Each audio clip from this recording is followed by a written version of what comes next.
So the threat to power is what's at stake. And those in power don't want outside threat to their power.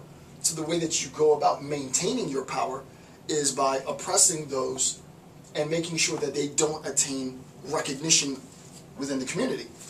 Now, again, like I said before, my personal appeal, and you know this is probably not PC, but it is true, my personal appeal is, first of all, I've read too much Nietzsche, right? And even though I recognize that individuals within my own community need to wake up, I'm not going to be the champion for everybody waking up, right? I'm not here to be Mother Teresa, right? You need to live your life, right? If you want to stay asleep, I'm not going to be sort of the champions of, you know, sacrificing my life for the betterment of everyone in the masses so that we all wake up and we can finally attain that recognition, right? It's unfair. I think this is a good bid, but this is as much as I'm going to do, right? People, and I'm not saying that people shouldn't do this, right? But people spend the entirety of their lives trying to wake up the masses, right? In this sort of matrix sense, and it makes for great sci-fi. But the truth is, you know, look at what Martin Luther King did. Look at what Mahatma Gandhi did. Look at what Mother Teresa did. Look at what Bob Marley did. Look at what these great figures have done.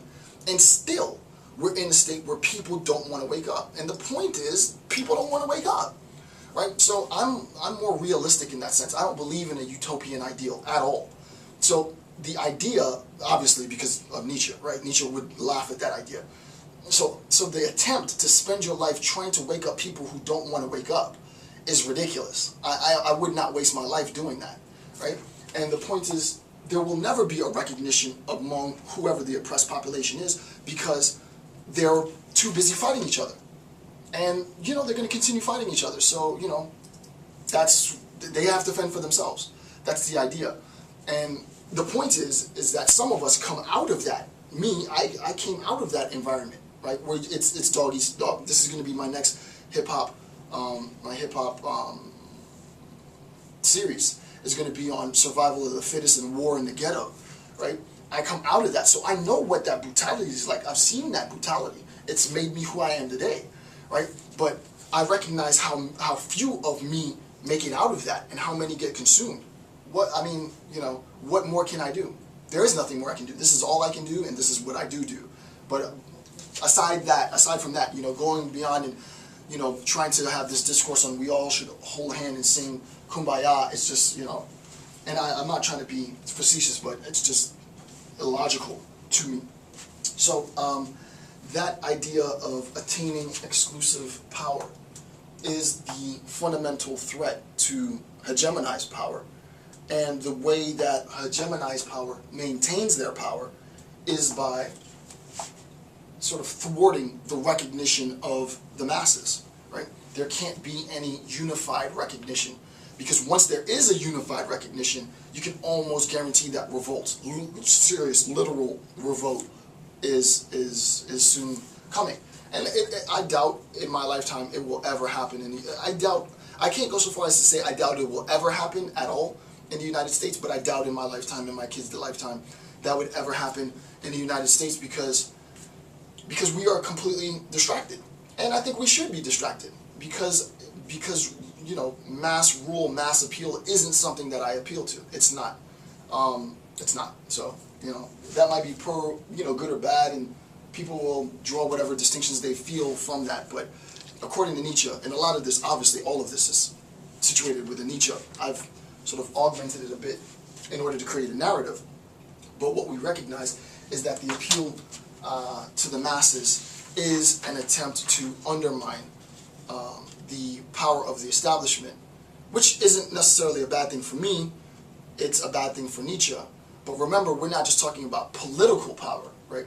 We're talking about the power of God, right? God's power as exclusive power. And obviously God's power as exclusive power sort of conceptually is too vague. Specifically, we're talking about God's power as exclusive power as represented in the church, right? So that the church now specifically doesn't want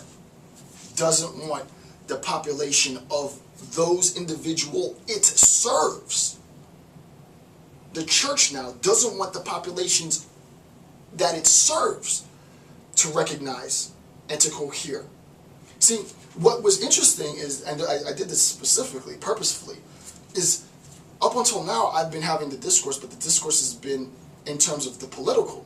And when I was talking about the political, I tried to convey a sense in which, oh no, we want the masses to usurp the power of the bad political government and da-da-da.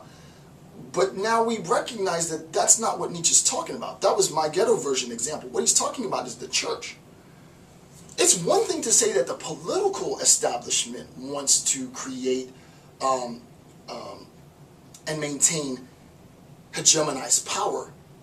But what is it to say that the church, according to Nietzsche, that arose to this level of power through an appeal to those who are most oppressed and service those who are most oppressed and impoverished, itself has come into a position of oppressing the community that it is alleged to serve. And that's the ultimate paradox, right? The very establishment of the institution is an inherent condition of the suffering, the impoverishment, the enslavement of the community, only to rise to power to further enslave and oppress the community. And that's that.